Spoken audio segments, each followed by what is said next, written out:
नमस्कार, मैं रवीश कुमार। आज हम पनौती पर बात करेंगे और इसलिए बात करेंगे कि पनौती किसी की बपौती नहीं है। यानी अभी तक आपको पनौती के बारे में जो भी बताया गया है वो भारत का सच हो सकता है, लेकिन यह शब्द किसी और देश में पवित्रता का सूचक बन जाता है।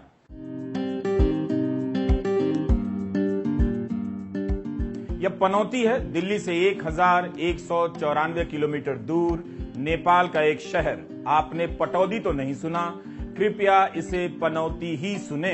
हम आज के वीडियो में आपको ले चलेंगे पनौती, जिसका संबंध धार्मिकता और पवित्रता से है। यहाँ 13वीं सदी का इंद्रेश्वर महादेव मंदिर है, जिसे पनौती मंदिर कहते हैं। इस पनौती शहर तक पहुंचना भी नेपाल के लोगों के लिए किसी मनौती के पूरा होने से कम नहीं। पनौती में कुंभ की तरह हर 12 साल पर मकर मेला लगता है, जिसमें भाग लेने के लिए लाखों लोग आते हैं। नेपाल के इस शहर को यूनेस्को ने हेरिटेज सिटी का दर्जा देने की प्रस्तावित सूची में रखा है। इसलिए कहता हूं कि हमारा वीडियो अंत तक देखा कीजिए। हमने काफी मेहनत की है आपको पनौती का भ्रमण कराने के लिए। हम न्यूज चैनल तो नहीं, फिर भी आप तक नई जानकारी पहुंचाने के लिए हमने काठमांडू में कई लोगों को फोन किया और टकरा गए प्रशांत से, जो पनौती के जानकार हैं। सिर्फ पवित्र शहर नहीं है, बल्कि आपको यहाँ कैफे पनौती नाम से एक कैफे भी मिल जाएगा। पनौती पर्यटन विकास केंद्र भी है। उम्मीद है आप वीडियो पूरा देखेंगे। और सागर नाम के इस यूट्यूबर ने तो पनौती पर पूरा वीडियो भी बनाया है। सागर भी नेपाल के हैं और हमने उनसे अनुमति ले ली है।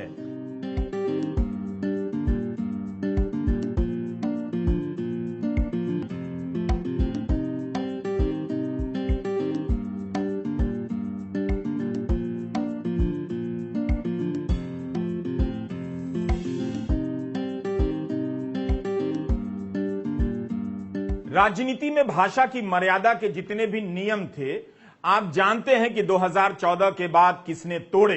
2014 के पहले भी मर्यादाएं टूटा करती थीं, मगर उसके बाद तो सारे नियमों को मिट्टी में मिला दिया गया। एक विश्वविद्यालय जेएनयू का नाम गाली के रूप में लिया जाने लगा। लेखकों को अवार्ड वापसी गैंग कहा गया। खान मार्केट, जो दिल्ली का सुंदर मार्केट है, वहां जाने वालों को खान मार्केट गैंग कहा गया। और यही नहीं, कुछ समय बाद उसी मार्केट में अपनी सरकार का विज्ञापन भी टांग दिया। सवाल करने वाले पत्रकारों को देशद्रोही कहा गया। यह सब तो आप जानते हैं, बार बार प्रयोग करते हैं। लेकिन आप सोशल मीडिया के कमेंट बॉक्स में जाइए, आप देखेंगे कि कीबोर्ड के चिन्हों का इस्तेमाल कर नई नई गालियों का आविष्कार किया गया और पुरानी गालियों को नए तरीके से लिखने की तरकीब निकाली गई। मां बहन के साथ मिलाकर नई गालियां बनाई गईं। सेकुलर से लेकर लिबरल जैसे शब्दों को यौनिक शब्दों के साथ मिलाकर गालियां बनाई गईं। यह सब केवल एक और एक राजनीतिक और वैचारिक पक्ष की तरफ से हुआ, उसके लिए किया गया। हमारा वीडियो इस पर नहीं है। भाषा की मर्यादा, जब संस्थाओं की मर्यादा नहीं बची है, ईडी से लेकर कोर्ट तक की मर्यादा नहीं बची है, बिना सबूत के कोई 3-3 साल जेल में सड़ा दिया जाता है, किसी भी चीज की मर्यादा नहीं बची है, तो हम भाषा की मर्यादा का शामियाना कहां तक तानते रहेंगे? समस्या यह है कि भाषा की मर्यादा सभी तोड़ते रहते हैं, मगर भाषा को ही खत्म कर गाली देने का नया राजनीतिक सिस्टम किसने बनाया, आप अच्छी तरह से जानते हैं। 2014 के बाद की राजनीति को अगर आप गाली के इन नए नए शब्दों के बिना परिभाषित करते हैं, तो आप फ्रॉड हैं और गोदी विद्वान हैं। इन गालियों का इस्तेमाल मनोवैज्ञानिक हथियार के रूप में किया गया। महिला लेखिकाओं और महिला पत्रकारों के खिलाफ भी एक तरफ से सिस्टम खत्म किया गया और दूसरी तरफ अकेला और निहत्थे नागरिकों के खिलाफ इनका हथियारों की तरह इस्तेमाल हुआ। पनौती कहने की आलोचना की जानी चाहिए, लेकिन क्या तभी करनी चाहिए जब इसे राहुल गांधी ने कहा, या तब भी की जानी चाहिए जब मीडिया के कई इंटरव्यू में राहुल से पहले आम लोग भी पनौती का इस्तेमाल कर रहे थे? इन आम लोगों के बीच नेताओं को गाली देने की राजनीतिक संस्कृति किसने विकसित की? किसने लोगों को प्रोत्साहित किया? जिस समय कुछ लोग पनौती कहने को लेकर राहुल की आलोचना कर रहे थे, 21 नवंबर की बात कर रहा हूं, उसी समय बीजेपी के प्रवक्ता भी राहुल के लिए पनौती का इस्तेमाल कर रहे थे। समझ नहीं आया कि पनौती की आलोचना करनी है या नहीं करनी है। गौरव भाटिया को पूरा हक है कि वे प्रधानमंत्री के लिए इशारे में पनौती का इस्तेमाल करने पर राहुल गांधी की आलोचना करें, मगर वे क्यों राहुल को पनौती बताने लगे? क्या उनके लिए पनौती एक जायज शब्द है? गौरव भाटिया ने अपने इस ट्वीट में एक पूरी सूची देकर बताने का प्रयास किया कि राहुल गांधी कब कब पनौती साबित हुए हैं। पहले यही तय हो जाए कि पनौती कहना सही है या नहीं। जब राहुल गांधी के जवाब में असम के मुख्यमंत्री हिमंता बिस्वा शर्मा प्रियंका गांधी के भाषण को ट्वीट कर पनौती लिखते हैं, तो कौन तय करेगा कि पनौती राजनीतिक रूप से अमर्यादित शब्द है? जब नेता ही एक दूसरे के लिए नियम नहीं बना रहे हैं, तो फिर यह नियम कैसे बनेगा? कल से जब से राहुल गांधी जी ने एक शब्द पनौती बोला, जाने क्यों बहुत परेशानी, अफरा तफरी मच गई। चलिए, भाजपा में अफरा तफरी मची क्योंकि उन्हें मालूम है पनौती कौन है। मीडिया में भी बड़ी भयंकर अफरा तफरी हो गई। क्यों हुई अफरा तफरी?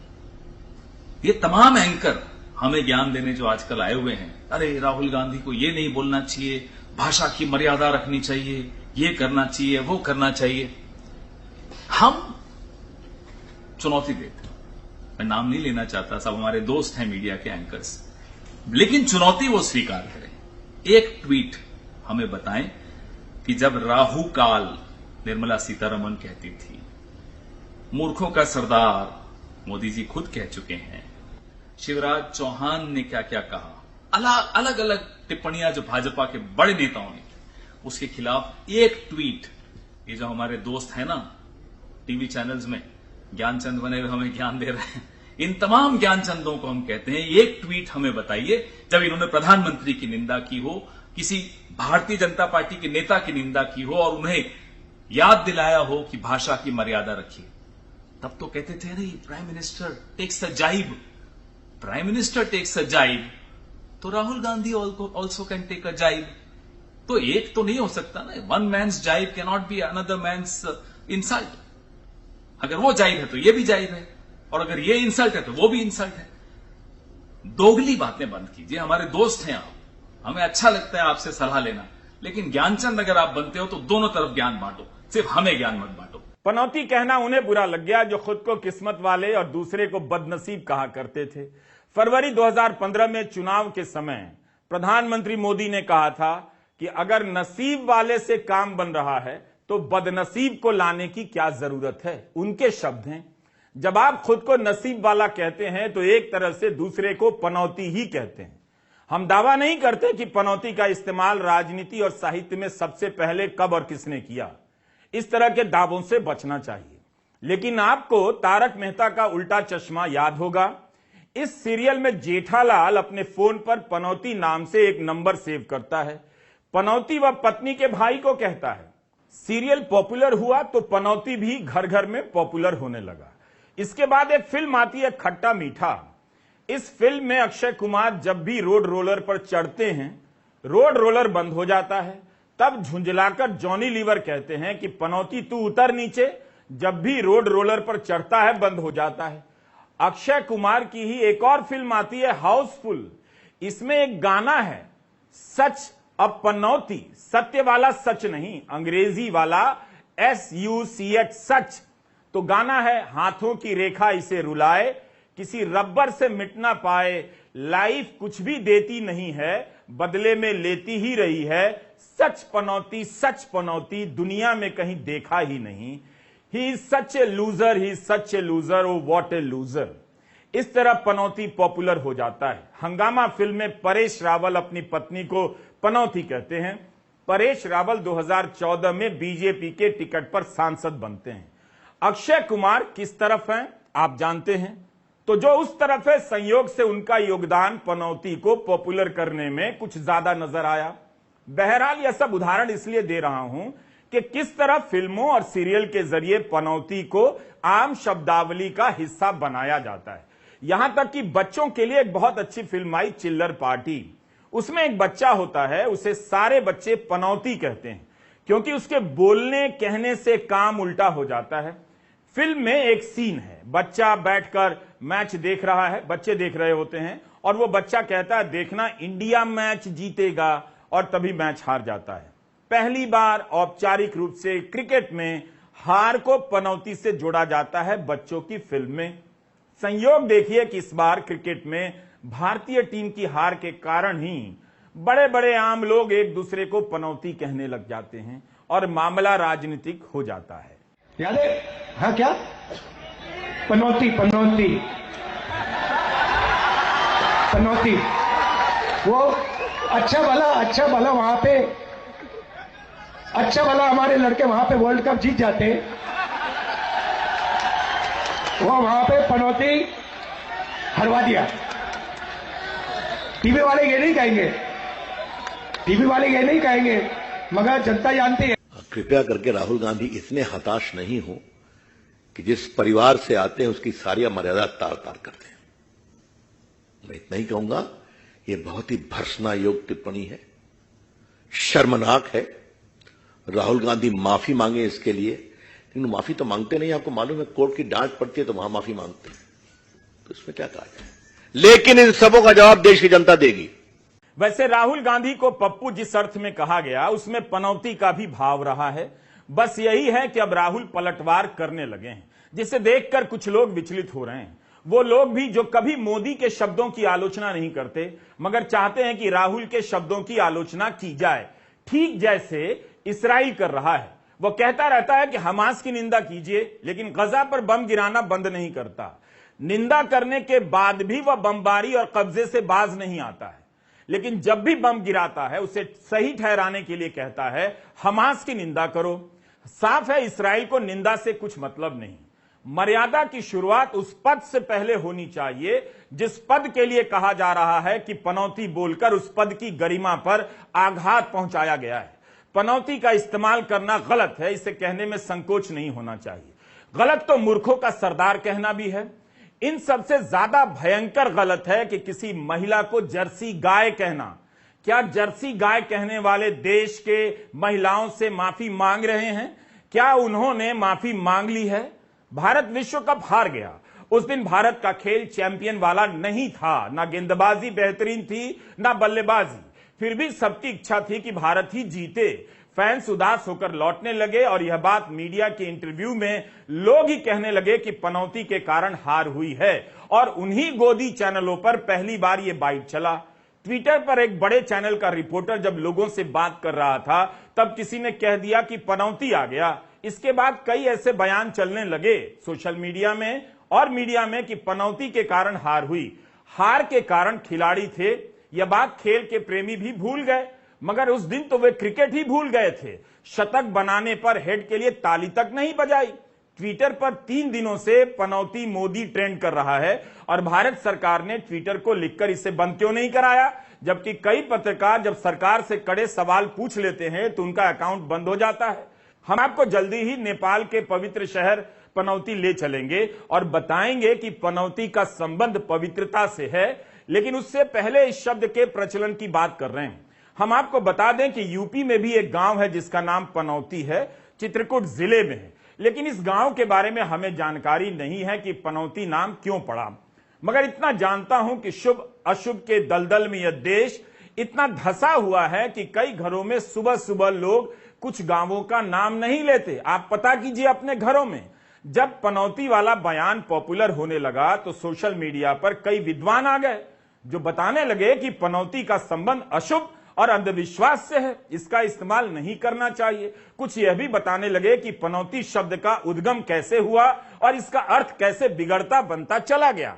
हम सभी ने यही जाना कि पनौती का मतलब अशुभ होता है, लेकिन हमारे एक मित्र राजीव ने गूगल सर्च किया और कहा कि पनौती का मतलब शुभ भी होता है, पवित्र होता है। बस तभी से हम इसके पीछे लग गए कि आप दर्शकों को कैसे पनौती के बारे में बताएं। किसी तरह हम पहुंचे प्रशांत श्रेष्ठ तक, जो पनौती स्टडी सेंटर चलाते हैं। प्रशांत ने एक फ्रेंच विद्वान जेरार्ड तोफिन के साथ मिलकर पनौती पर कॉफी टेबल बुक लिखी है, जिसमें फ्रांस के दूतावास ने सहयोग किया है। French national centre for scientific research ने इस पर काफी शोध भी किया है। यह तस्वीरें हमें प्रशांत ने दी हैं जो पनौती की हैं। एक बार प्रशांत से बात हो जाने के बाद पनौती हमारे लिए अनजान नहीं रहा। इस शहर का संबंध महाभारत से भी हो सकता है। मेरी इस पर एक राय है। पनौती शब्द से अशुभ या अंधविश्वास जोड़ा जाता है, उसे प्रधानमंत्री मोदी चाहे तो तोड़ सकते हैं। उन्होंने नेपाल के धार्मिक स्थलों का दौरा किया ही है, वे चाहे तो पनौती का दौरा कर लें। ऐसा करने से पनौती शब्द को अंधविश्वास से मुक्ति मिल जाएगी। लेकिन जहां धार्मिक मान्यताएं होती हैं, वहां अपने तरह के अंधविश्वास होते हैं। पनौती शहर पनौती से जुड़े अंधविश्वास को तोड़ता तो है, मगर पनौती के भीतर भी भांति भांति के अंधविश्वास होंगे। उसे कौन तोड़ेगा, कैसे तोड़ेगा? क्या यह बात आपको हैरान नहीं करती कि हिंदू मान्यताओं के तहत ही पनौती एक पवित्र शहर है, मकर संक्रांति के समय लगने वाले मेले का शहर है। पनौती के परिचय में बार बार महाभारत कालीन और हिंदू मान्यताओं का जिक्र आता है। धर्म के नाम पर राजनीति करने वाले बीजेपी के नेताओं को अगर नेपाल के पनौती शहर के बारे में पता होता तो कभी राहुल गांधी के बयान से नाराज नहीं होते। तो हम आज के वीडियो में आपको पनौती ले जाना चाहते हैं, ताकि आपको पता चले कि जो शब्द भारत के लिए अशुभ है वह नेपाल के लिए कितना पवित्र है और तीर्थ है।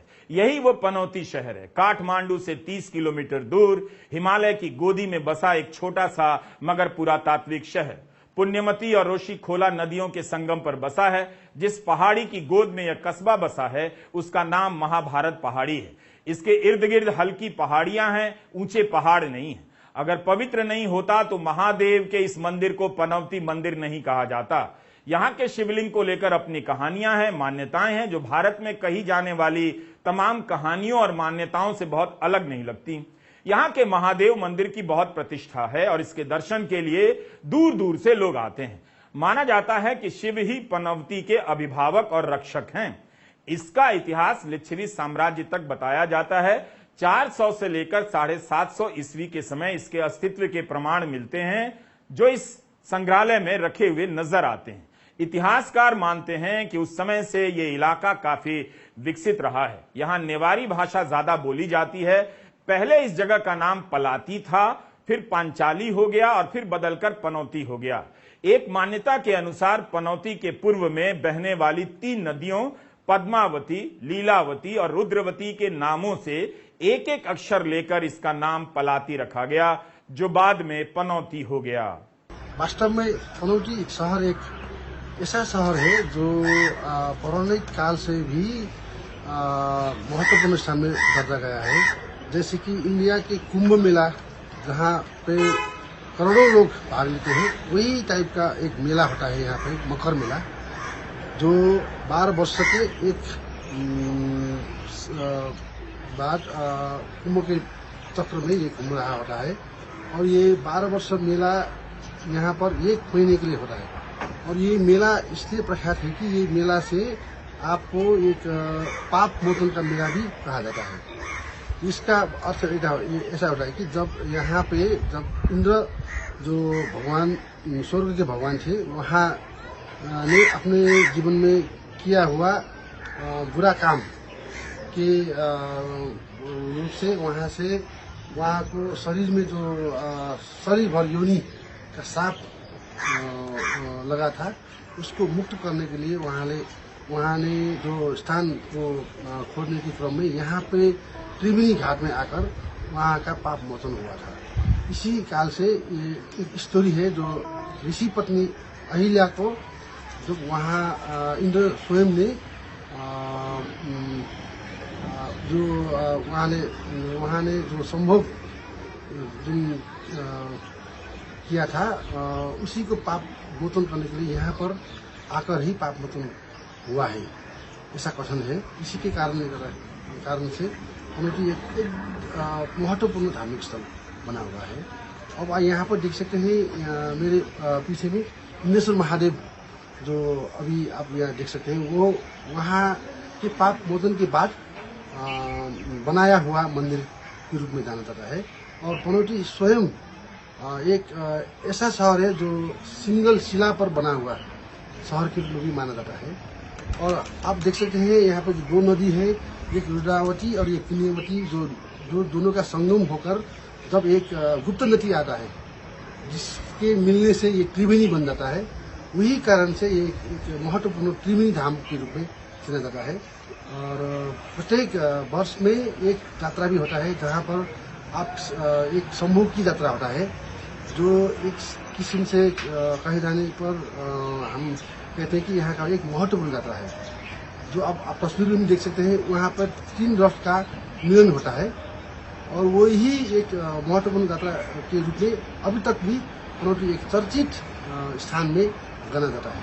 1970 में फ्रांसीसी रिसर्चरों ने इस शहर का चुनाव एक विस्तृत अध्ययन के लिए किया। कुछ वर्षों के बाद फ्रांस के विदेश मंत्रालय और उनकी एजेंसियों ने इस शहर की वास्तुकला के इतिहास को बचाने के लिए एक प्रोजेक्ट भी शुरू किया और फ्रांस ने काफी पैसे दिए। पनौती के बारे में कहा जाता है कि यहाँ की इमारतें काफी मजबूत हैं, कई बार के भूकंप में भी नुकसान नहीं पहुंचा। नेपाल के 166 तीर्थ स्थानों में पनौती तीर्थ का स्थान अहम माना जाता है। 5वीं-6ठी सदी में नेपाल महात्म्य लिखा गया, उसमें पनौती तीर्थ का जिक्र है। प्रशांत ने अपनी किताब में लिखा है कि पनौती को लेकर एक मान्यता यह भी थी कि शाह राजवंश के लिए पनौती शुभ नहीं था, इसलिए शाह राजा पनौती नहीं जाते थे। उसका कारण यह था कि पनौती के अपने ही राजा थे वासुकी, जिनका संबंध नाग से है। यहां पर वासुकी नाथ की पूजा होती है। मान्यता थी कि एक समय में 2 राजाओं का एक ही जगह पर होना खतरनाक हो सकता है। तो जिन धार्मिक मान्यताओं का हवाला लेकर भारत में विद्वान पनौती को अशुभ होने से जोड़ रहे हैं, वही पनौती नेपाल की हिंदू मान्यताओं में पवित्र है। एक शब्द का भौगोलिक विस्तार उसके शब्दकोशीय अर्थों से कहीं ज्यादा व्यापक होता है, उससे जानने वाले विद्वानों की सीमा से भी ऊंचा नजर आता है। हमारे इस वीडियो के पहले तक आप पनौती को केवल एक ही संदर्भ में देख रहे थे, मगर इस वीडियो के बाद आप पनौती को वैसे नहीं देखेंगे। पनौती का मतलब आपके लिए उस तरह से नहीं रहेगा जिस तरह से आप समझ रहे थे। अब कोई आपको पनौती कहे तो कहिएगा चलो नेपाल, वहां एक तीर्थ है, वहां के लोग बहुत प्यारे हैं, वहां भी शिव की उसी तरह पूजा अर्चना होती है जिस तरह से भारत में होती है। जहां शंकर का निवास हो वहां पनौती अपवित्र कैसे हो सकता है? इसका मतलब है कि आप ना तो पनौती का मतलब ठीक से जानते हैं और ना ही शिव के ज्ञान संसार का समुचित ज्ञान है। नमस्कार, मैं रवीश कुमार।